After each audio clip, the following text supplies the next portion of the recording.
Halo teman-teman semua, baik lagi ya kita bahas-bahas soal tentang P3K Guru di tahun 2023 ini dengan soal-soal terbaru nih teman-teman tentang situasi kerja sederhana untuk pelamar khusus atau teman-teman semua biasanya menyebutnya soal SJT seperti itu. Let's go teman-teman ya, kita ke soal nomor 1. Di soal nomor 1 ini teman-teman, Anda adalah seorang guru baru di sebuah sekolah di daerah yang memiliki sebagian besar siswa dari latar belakang ekonomi rendah. Selama pelajaran, Anda melihat bahwa beberapa siswa tampak tidak tertarik dengan pelajaran dan mengalami kesulitan dalam memahami materi. Sementara itu, beberapa siswa lainnya terlihat antusias dan berpartisipasi aktif dalam pembelajaran. Anda merasa perlu mengubah pendekatan pengajaran Anda untuk membantu siswa yang kesulitan. Sebagai guru, apa yang akan Anda lakukan? Jadi, analoginya di nomor 1 ini teman-teman, misalkan ya, ada 30 siswa di dalam satu kelas ini. Nah, ada 30 siswa masuk di mata pelajaran teman-teman semua. Di dalam 30 siswa ini, ada sebagian, taruhlah 15 siswa, dia itu bisa atau termotivasi. 15-nya lagi, dia tidak termotivasi. Nah, karena ada sebagian besar latar belakang ekonomi adalah rendah. Kita harus seperti apa teman-teman semua? Apakah harus melanjutkan pembelajaran sesuai dengan rencana tanpa memperhatikan siswa yang kesulitan? Jelas ini kita nggak akan pilih. Ini pasti memiliki poin rendah teman-teman semua. Nah, nomor option B, meminta siswa yang kesulitan untuk menemui Anda setelah kelas untuk memberikan bantuan tambahan. Oke, boleh kita checklist ya. Tapi menurut saya teman-teman, ini B itu masih mempunyai yang poin rendah. Karena kalau menemui Anda atau menemui gurunya berarti hanya beberapa siswa. Sedangkan ini sebagian besar teman-teman. Jadi yang B ini tidak akan kita pilih ya. Yang C, mengadakan sesi konseling untuk mendiskusikan masalah pribadi siswa yang kesulitan. Boleh kita checklist dulu. Yang D, mengadakan sesi remedial setelah jam sekolah untuk memberikan pengajaran tambahan kepada siswa yang kesulitan. Boleh kita akan checklist. Yang E, mengubah strategi pengajaran dengan menggunakan materi yang lebih menarik dan metode yang lebih interaktif untuk melibatkan seluruh siswa. Nah, yang option E ini memiliki poin yang paling tinggi yaitu poin 5. Kenapa? Dia langsung merubah strategi pembelajarannya dalam melakukan pembelajaran yang ada di kelas tersebut. Karena di sini sudah ada teman-teman, di sini sudah ada tampak siswa yang tidak tertarik dengan pelajaran dan mengalami kesulitan dalam memahami materi. Kalau misalkan remedial, biasanya di soal nomor 1 atau soal-soal yang lainnya itu disebutkan teman-teman ada berapa siswa yang di atas KKM, ada berapa siswa yang di bawah KKM. Karena kalau remedial itu ada 3 treatment. Jadi treatment itu sesuai dengan hasil dari belajar siswa itu, apakah 50% lebih atau 50% atau di bawah 50%, itu sesuai dengan treatmentnya. Kalau misalkan nomor 1 ini tidak ada penjelasan berapa siswa yang di bawah KKM dan lain sebagainya. Tapi di sini pembelajarannya pada saat dia teman-teman mengajar. Jadi pada saat teman-teman mengajar ada indikasi konflik seperti ini. Jadi kita akan pilih yang E, mengubah strategi pengajaran dengan menggunakan materi yang lebih menarik dan metode yang lebih interaktif untuk melibatkan seluruh siswa. Nah, option ini sangat berdekatan sekali, jadi teman-teman wajib untuk berhati-hati dalam memilih option. Barangkali nanti besok ketemu dengan soal-soal yang opsinya berdekatan, teman-teman lihat lagi konfliknya apa, cara untuk menyelesaikannya seperti apa. Kalau dia itu dikatakan atau disebutkan siswanya berapa, yang tidak lulus KKM-nya berapa, kemudian hasilnya berapa, baru nanti kita akan berikan remedial. Tapi kalau misalkan ini dalam soal 1 kan tidak disebutkan, jadi kita akan pilih option yang E. Mengubah strategi pengajaran dengan materi yang lebih menarik dan metode yang lebih interaktif akan membantu meningkatkan keterlibatan dan pemahaman siswa secara keseluruhan. Pendekatan ini dapat membantu mendorong siswa yang kesulitan untuk lebih berpartisipasi dan memperbaiki pemahaman mereka terhadap materi pelajarannya, seperti itu. Oke, satu soal aja kita harus memenuhi banyak ya teman-teman ya, clue-clue soalnya ya, nggak apa-apa lah, namanya juga belajar pasti, dan insya Allah akan ada jalan yang terbaiknya untuk teman semua. Jadi jangan patah semangat ya, tetap lanjut kita belajar lagi. Yuk teman-teman, kita ke soal nomor 2 ya. Anda mengetahui bahwa beberapa siswa Anda memiliki kesulitan yang berbeda dalam memahami konsep-konsep matematika. Beberapa siswa terlihat bingung dengan konsep dasar, sementara yang lain mengalami kesulitan dalam mengikuti materi yang lebih lanjut. Selain itu, ada juga beberapa siswa yang menunjukkan minat yang tinggi dan kemampuan yang luar biasa dalam matematika. Sekolah Anda memiliki sumber daya terbatas dan tidak memiliki program khusus untuk siswa yang berkebutuhan khusus. Apa yang akan menjadi pendekatan terbaik Anda dalam menghadapi situasi ini? Di sini clue-nya adalah teman-teman semua, program khusus untuk siswa yang berkebutuhan khusus, berarti untuk siswa ABK ya teman-teman ya. Nah, kita harus yang mana nih teman-teman? Yang A, menghabiskan lebih banyak waktu dengan siswa yang menunjukkan kemampuan yang lebih rendah untuk memastikan mereka menguasai konsep dasar matematika. Di sini ada menghabiskan lebih banyak waktu teman-teman semua. Nah, di sini kita nggak akan pilih ya, karena kan di sini ada sebagian juga yang bisa. Nah, yang A kita nggak akan pilih dulu. Yang B, memberikan tugas tambahan kepada siswa yang menunjukkan kemampuan tinggi untuk memastikan mereka tetap terstimulasi. Ini pun tidak teman-teman, untuk menunjukkan tambahan terus-menerus, berarti ini tidak akan kita pilih. Kita cari yang memang dia bisa keduanya itu memberikan porsi yang terbaiknya. Yang C, mengajukan proposal kepada pihak sekolah untuk mendirikan program bimbingan untuk siswa yang berkebutuhan khusus. Kalau misalkan program bimbingan ini ya nggak perlu memberikan proposal teman-teman semua, karena kan di luar sekolah, bisa jadi kan seperti itu. Jadi yang option C tidak akan kita pilih. Yang D, membagi siswa menjadi kelompok berdasarkan kemampuan mereka dan memberikan pendekatan pengajaran yang berbeda sesuai dengan tingkat pemahaman mereka. Nah, option D ini adalah memiliki option paling tinggi teman-teman poinnya. Kenapa? Kita akan memberikan pendekatan pengajaran yang berbeda. Ini clue-nya teman-teman. Pengajaran yang berbeda sesuai dengan tingkat pemahaman mereka. Nah, kan di sini kan ada beberapa kelompok. Ada yang kelompok kesulitan mengikuti materi, ada juga yang dia semangat dalam pembelajaran. Jadi kita kelompokkan, tapi terus kemudian kita berikan pemahaman sesuai dengan porsinya. Yang D ini memiliki poin yang tinggi. Yang E, mendorong siswa untuk membentuk kelompok belajar sendiri dan saling membantu satu sama lain dan memahami materi yang sulit. Nah, ini tidak ada pengajaran dari gurunya teman-teman. Jadi kalau misalkan ini kita nggak akan pilih. Yang D ini kita akan pilih karena dia diberikan pendekatan pengajaran oleh gurunya, kemudian dikelompokkan sesuai dengan tingkat pemahamannya. Jadi yang D ini poin yang paling tinggi. Dengan membagi siswa ke dalam kelompok berdasarkan kemampuan, Anda dapat memberikan pendekatan pengajaran yang sesuai dengan tingkat pemahaman masing-masing siswa. Ini akan memungkinkan siswa dengan kemampuan rendah untuk mendapat bantuan tambahan. Sementara siswa berprestasi dapat diberikan tugas yang menantang. Jadi keduanya itu tetap bisa terolah dengan baik siswa yang memiliki motivasi rendah atau siswa yang berprestasi yang tinggi, seperti itu. Oke, lanjut ya teman-teman ya, kita ke soal nomor 3. Anda adalah seorang guru di sebuah sekolah dengan siswa dari beragam latar belakang budaya. Anda telah memperhatikan bahwa sebagian siswa seringkali mengalami kesulitan dalam berkomunikasi dengan rekan-rekan mereka yang berasal dari latar belakang budaya yang berbeda. Beberapa siswa tampaknya tertutup dan tidak mau berinteraksi dengan siswa dari budaya lain. Bagaimana Anda akan menangani situasi ini? Nah, ini di dalam konfliknya adalah latar belakang budayanya berbeda. Banyak sekali latar belakang budaya berbeda, etnis berbeda, bahasa berbeda, agama berbeda di dalam satu kelas tersebut atau dalam satu sekolah tersebut. Nanti kita akan coba penanganannya seperti apa. Apakah A, mengadakan pertemuan kelas untuk membahas pentingnya toleransi, saling menghormati antar budaya? Boleh, kita akan checklist ya. Yang B, membuat program pertukaran budaya yang melibatkan partisipasi aktif. Boleh, ini juga proaktif.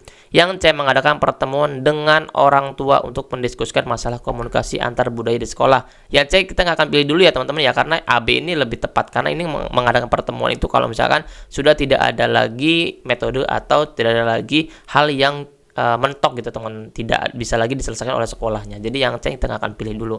Yang D, lihat teman-teman semua, membentuk kelompok kerja dengan anggota yang mewakili berbagai budaya untuk menggalang kerjasama antar budaya. Nah, ini pun bagus teman-teman.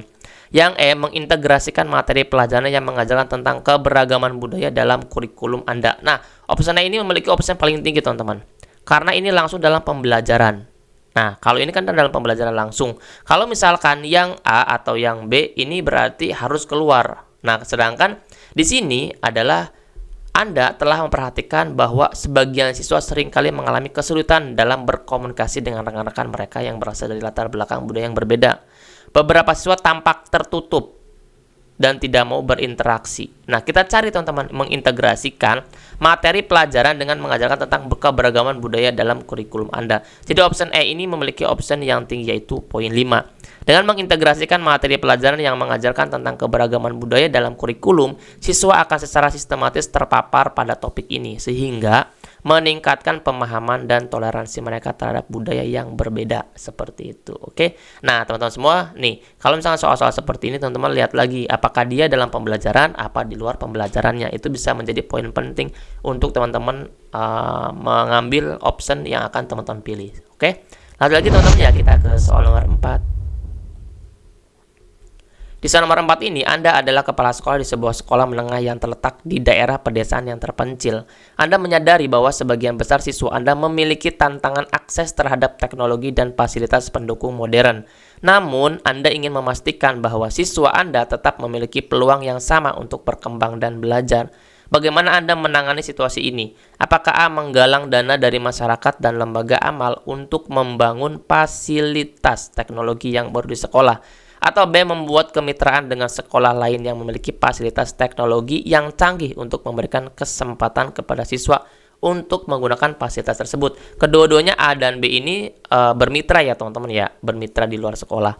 Yang C. mencari sponsor, ini pun sama bermitra. D. mengintegrasikan pengajaran yang lebih berbasis buku dan praktik. Langsung yang meminimalisir penggunaan teknologi.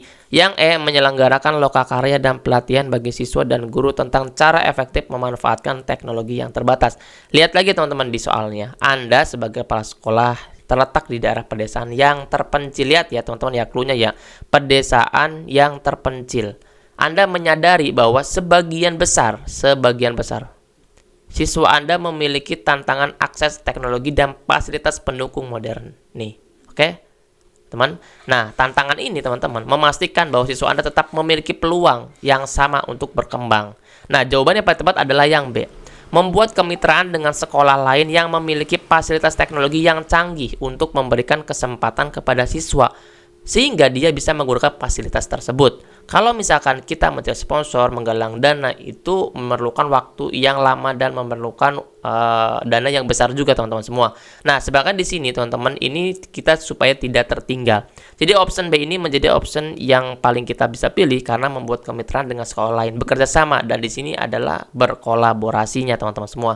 Dengan membuat kemitraan dengan sekolah lain yang memiliki fasilitas teknologi canggih, siswa dapat memiliki kesempatan untuk menggunakan fasilitas tersebut, sehingga memastikan bahwa mereka tidak tertinggal dalam mengembangkan keterampilan yang dibutuhkan di era modern.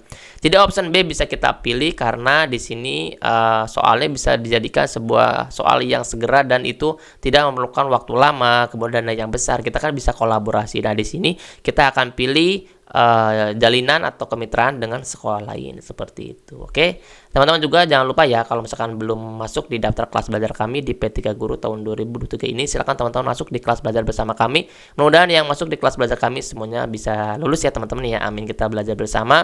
Mudah-mudahan impian teman-teman jadi ASN P3K bisa terkabulkan. Teman-teman bisa chat ya di WA Mintera di 0877 23317506. Mudah-mudahan yang masuk di daftar kelas belajar kami bisa menyusul alumni kami di tahun yang kemarin yang sudah pada lulus. Oke, jangan lupa teman-teman ya, terus belajar, asah semuanya, karena pembelajaran ini bisa teman-teman lakukan dan bisa taklukkan, dan ini bisa membuat insting teman-teman semua dalam menjawab soal itu lebih terasah lagi.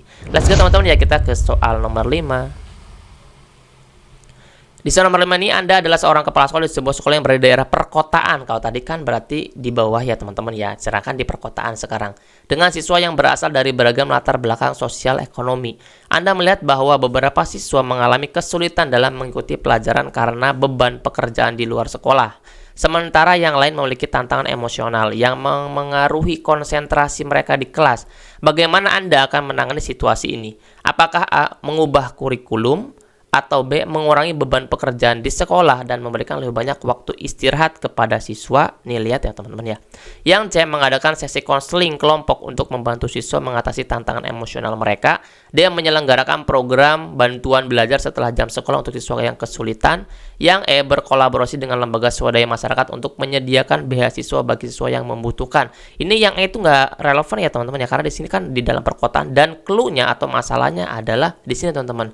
Anda melihat beberapa siswa mengalami kesulitan dalam mengikuti pelajaran karena beban pekerjaan di luar sekolah. Nih, teman-teman, di luar sekolah. Oke. Nah, lihat teman-teman.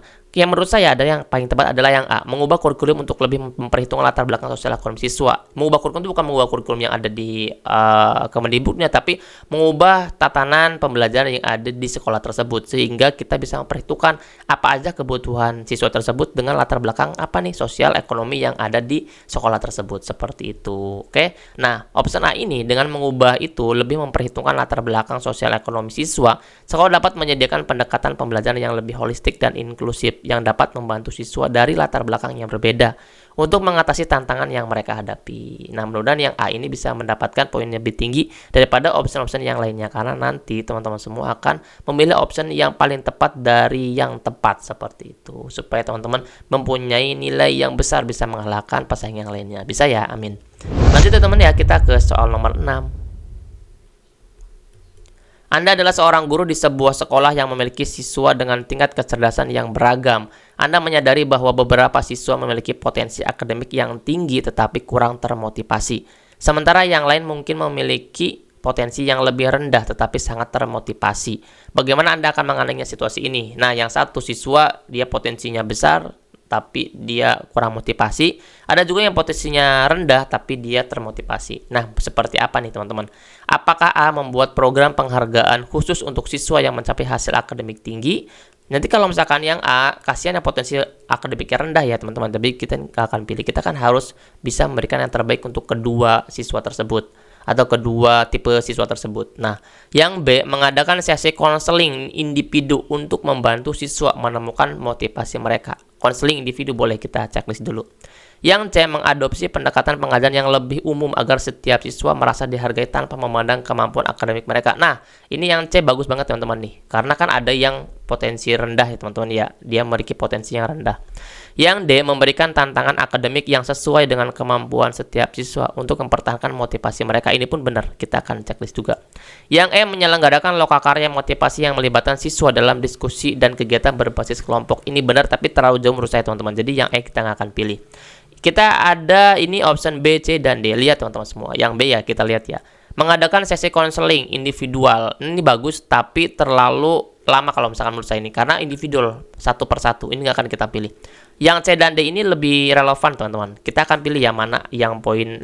Karena ada poin 4 dan poin 5 nih teman-teman. Tapi kita akan coba pilih option yang paling tinggi. Yang C, mengadopsi pendekatan pengajar. Sekali lagi pendekatan pembelajaran itu sangat penting sekali. Yang lebih umum agar setiap siswa. Nah ini dia teman-teman. Ada kata setiap siswa merasa dihargai tanpa memandang kemampuan akademik. Ini yang memiliki poin paling tinggi, yaitu poin 5. Yang D, memberikan tantangan akademik yang sesuai dengan kemampuan setiap siswa untuk mempertahankan motivasi mereka. Sedangkan di sini teman-teman ada potensi yang akademiknya tinggi tapi tidak termotivasi. Jadi option C ini bisa kita pilih sebagai poin yang tinggi. Dengan mengadopsi pendekatan pengajaran yang lebih inklusif, setiap siswa merasa dihargai dan diterima tanpa memandang kemampuan akademik mereka. Ini dapat membantu membangun rasa percaya diri dan motivasi di antara siswa dengan tingkat kecerdasan yang beragam. Seperti itu. Jadi opsinya kita akan pilih yang C untuk memiliki poin yang paling tinggi. Karena di sini ada kesetaraan, keadilan untuk setiap potensi yang ada. Oke, lanjut kita teman ya, kita ke soal nomor 7. Di soal nomor 7 ini, Anda adalah seorang guru di sebuah sekolah yang berada di daerah yang terpengaruh secara signifikan oleh masalah sosial, termasuk kemiskinan, kejahatan remaja, dan pengangguran. Anda melihat bahwa beberapa siswa memiliki kesulitan pada fokus. Nah, termotivasi dalam belajar karena masalah-masalah yang ada di sekitar mereka. Bagaimana Anda akan menangani situasi ini? Sedangkan nih teman-teman, beberapa siswa memiliki kesulitan dalam tetap fokus dan termotivasi. A. Mengadakan pertemuan dengan lembaga swadaya masyarakat setempat untuk menyediakan bantuan sosial. Ini tidak akan kita pilih. Melibatkan siswa dalam proyek sosial di masyarakat untuk memberikan rasa kepemilikan, keterlibatan, dan menyelesaikan masalah. Boleh kita akan pilih dulu ya. Karena ini teman-teman lihat ya, dipengaruhi oleh masalah sosial, termasuk kemiskinan. Nah, melihatnya siswa kesulitan dalam tetap fokus dan termotivasi dalam belajar. Karena apa? Masalah-masalah yang ada di sekitar mereka. Lihat ya, ini teman ya, clue-nya. Masalah-masalah yang ada di sekitar mereka berarti masalah masyarakat dan lingkungan sekitarnya. Yang C, mengadakan program pelatihan keterampilan kerja untuk siswa yang mendekati usia kelulusan untuk membantu mereka mempersiapkan diri menghadapi tantangan setelah sekolah. Ini masalahnya di sekitar sekolah teman-teman semua ya. Yang C itu nggak relevan, kita langsung delete aja. Yang D, mendirikan pusat konseling di sekolah untuk memberikan dukungan emosional dan psikologis kepada siswa yang memerlukan. Boleh. Yang E, mengubah kurikulum untuk mengintegrasikan topik-topik yang berkaitan dengan masalah sosial yang dihadapi oleh siswa di daerah tersebut. Ini bagus teman-teman. Mengubah kurikulum itu bukan mengubah kurikulum yang acuan atas ya, tapi kita menyesuaikan dengan lingkungan yang ada di sekitarnya. Jadi option A ini kita akan pilih jadi option yang memiliki poin paling tinggi. Dengan mengubah kurikulum untuk mengintegrasikan topik-topik yang berkaitan dengan masalah sosial yang dihadapi oleh siswa di daerah tersebut, sekolah dapat memberikan konteks yang relevan dan meningkatkan motivasi belajar siswa tersebut. Jadi option A ini memiliki option yang paling tinggi untuk kita pilih sebagai poin 5-nya. Oke, lanjut langsung ke soal nomor 8. Anda adalah seorang kepala sekolah di sebuah sekolah dasar yang berada di daerah perkotaan dengan tingkat keberagaman budaya yang tinggi. Anda melihat bahwa beberapa siswa mengalami kesulitan dalam menyesuaikan diri dengan lingkungan sekolah yang beragam. Sementara yang lain menunjukkan ketertarikan dan penghargaan yang besar terhadap keberagaman tersebut. Bagaimana Anda akan menangani situasi ini? Apakah A, membuat program orientasi khusus untuk siswa baru yang menekankan pentingnya menghormati dan merayakan perbedaan budaya? Kalau misalkan orientasi siswa ini nggak tepat ya teman-teman, apalagi disandingkan dengan sekolah dasar nih kita akan pilih. Yang B, membentuk kelompok kerja yang terdiri dari siswa dari latar belakang budaya yang berbeda untuk merancang proyek kolaboratif yang menghormati keberagaman. Ini bagus, kita checklist dulu. Yang C, mengadakan pertemuan dengan orang tua. Ini kita akan delete dulu karena kita belum proaktif gurunya langsung ke orang tua, kita akan pilih. Yang D, mengadakan kegiatan ekskul yang menekankan pada aspek budaya yang berbeda di setiap bulannya untuk meningkatkan pemahaman dan penghargaan siswa terhadap keberagaman. Bagus, ini masukkan ke ekskul. Yang E, menugaskan guru untuk memberikan pelajaran tambahan tentang berbagai budaya yang ada di sekolah tersebut untuk memperkaya pengetahuan siswa. Ini terlalu biasa ya teman-teman ya, kita akan pilih. Yang soal itu cuma ada dua nih teman-teman, antara B dan D. Sedangkan yang B, membentuk kelompok kerja terdiri dari siswa dari latar belakang budaya, ini benar yang berbeda untuk merancang proyek kolaboratif. Lihat lagi teman-teman di soalnya nih. Anda adalah seorang kepala sekolah di SD, berada di perkotaan dengan tingkat keberagaman budaya yang tinggi. Lihat, melihat beberapa siswa mengalami kesulitan dengan menyesuaikan diri dengan lingkungan sekolah yang beragam. Ingat ya teman-teman ya, lingkungan sekolah itu enggak satu kelas, tapi beberapa kelas, beberapa tingkatan, beberapa jenjang, bukan jenjang berarti ya, di beberapa kelas dan beberapa umur yang ada di sekolah tersebut. Dalam satu sekolah tersebut kan berbeda-beda kelas, dari kelas 1 sampai dengan kelas 6. Nah, lihat teman-teman, kalau misalkan hanya satu kelas, itu kan berarti yang B membentuk kelompok kerja.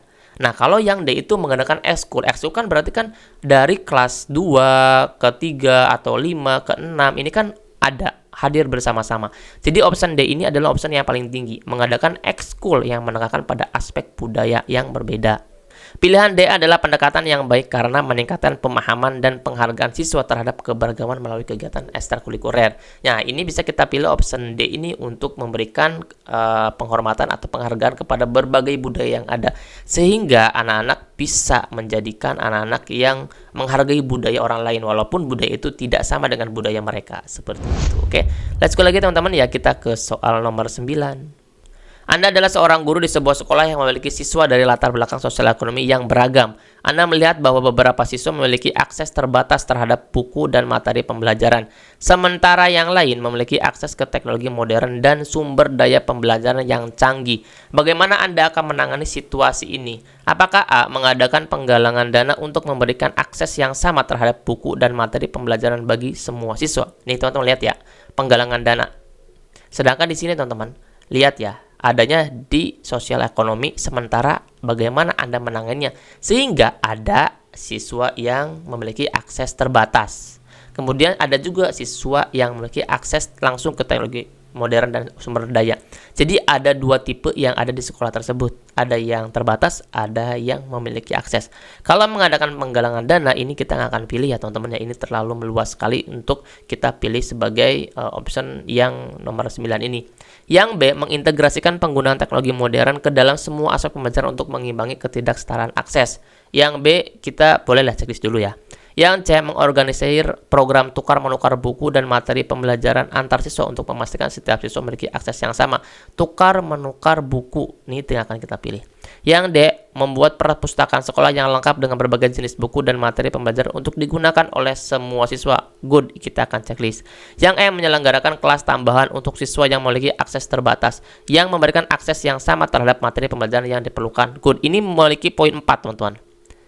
Menyelenggarakan kelas tambahan untuk siswa yang memiliki akses terbatas. Kita berani untuk proaktif membuat kelas tambahan yang memberikan akses yang sama terhadap materi pembelajaran yang diperlukan. Tapi opsi yang paling tepat adalah yang D.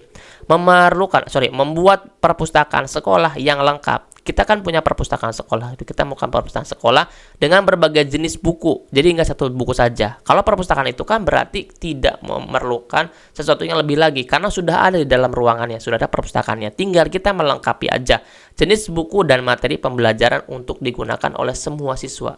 Nah, ini membuat sebuah win-win solution yang memang tidak membuat konflik baru lagi. Kalau misalkan kelas tambahan kan berarti konflik baru lagi. Si guru itu harus meluangkan waktunya. Sedangkan kalau perpustakaan, dia sudah ada bangunannya, sudah ada bukunya, tinggal dilengkapi buku-buku yang belum ada saja. Jadi option D ini mengalahkan option E yang memiliki poin 5. Nah, yang D adalah langkah yang baik karena perpustakaan sekolah yang lengkap dapat menjadi sumber daya penting untuk semua siswa. Makanya kalau misalkan di dalam soalnya itu sarana terbatas, tidak ada perpustakaan, tidak ada buku yang ada, nah itu nanti beda lagi. Makanya di dalam soal itu kita nggak bisa menghafal soal, teman-teman semua. Yang hanya kita bisa adalah mendiri soal, mencoba menjawab sebagai insting kita ngambil soal itu atau milih soal itu benar-benar sesuai dengan kebutuhan. Nah kan ada konflik, kalau ada konflik itu pasti kita cari obatnya untuk mengatasi konflik tersebut tanpa ada konflik lanjutan. Intinya adalah di situ, teman-teman semua. Makanya banyakin taklukan soal itu supaya terus terasa kita mengetahui polanya, mengetahui teknik jawabnya. Karena kalau satu kali baca, satu kali belajar, ya kita nggak akan terasa terus menerus seperti itu. Oke, lanjut lagi teman-teman ya, kita ke soal nomor 10. Anda adalah seorang guru di sebuah sekolah dengan siswa dari latar belakang sosial ekonomi yang beragam. Anda memperhatikan bahwa beberapa siswa menunjukkan ketertarikan yang rendah terhadap pelajaran dan kurang termotivasi untuk belajar. Sementara itu beberapa siswa menunjukkan minat tinggi, semangat belajar yang kuat. Nah, ini lihat teman-teman, hampir sama ya contoh soalnya seperti yang kemarin-kemarin atau yang tadi dari awal ya. Apakah A, mengadakan sesi bimbingan konseling, atau B, membuat program penghargaan khusus, C, mengadopsi metode pengajaran yang lebih interaktif? Jelas, kita langsung pilih aja yang C. Mengadopsi metode pengajaran interaktif. Ini adalah seorang guru kan kita, teman-teman. Kalau seorang guru adalah option C, ini paling tinggi. Nah, ini bisa kita langsung pilih aja, teman-teman semua. Karena pilihan C menyeratkan penggunaan metode pengajaran yang lebih interaktif, apalagi ada bahasa interaktif. Nah, kata ini akan membuat poin lebih daripada option yang lainnya dan menarik untuk meningkatkan minat siswa dalam pembelajaran. Pendekatan ini seringkali efektif dalam menarik perhatian siswa yang kurang termotivasi dan meningkatkan keterlibatan mereka dalam proses pembelajarannya. Seperti itu. Kalau misalnya opsi D, menyelenggarakan sesi diskusi kelompok untuk siswa yang kurang termotivasi, kan ini pun ada siswa yang sudah termotivasinya harus kita olah juga. Jadi metode pengajaran yang lebih interaktif bisa membuat menarik untuk seluruh siswa yang ada di kelas tersebut atau seluruh siswa yang teman-teman ampu, seperti itu. Oke, jadi 10 soal ini mudah-mudahan bisa bermanfaat ya untuk teman-teman semua dan menjadikan sebuah pembelajaran dan sebuah saksi untuk teman semua nanti untuk bisa lulus. Amin. Saya doakan teman-teman semua yang subscribe, like, dan membagikan video ini semuanya bisa lulus jadi ASN B3K. Teman-teman jangan mudah menyerah ya, terus taklukkan walaupun ada dalam hati. Misalkan, wah kok soalnya susah, kemudian saya bisa nggak? Teman-teman yakin teman-teman punya kemampuan untuk bisa. Karena keyakinan untuk diri sendiri itu sangat kita butuhkan. Bagaimana orang lain yakin terhadap diri kita kalau diri kita sendiri tidak yakin terhadap diri kita sendiri, seperti itu. Oke, lanjut teman-teman, nanti kita ke soal berikutnya ya. Semoga kita diberikan kemudahan dan kesehatan bisa belajar lagi. See you teman-teman ya, nanti kita ketemu lagi di part selanjutnya. Dadah.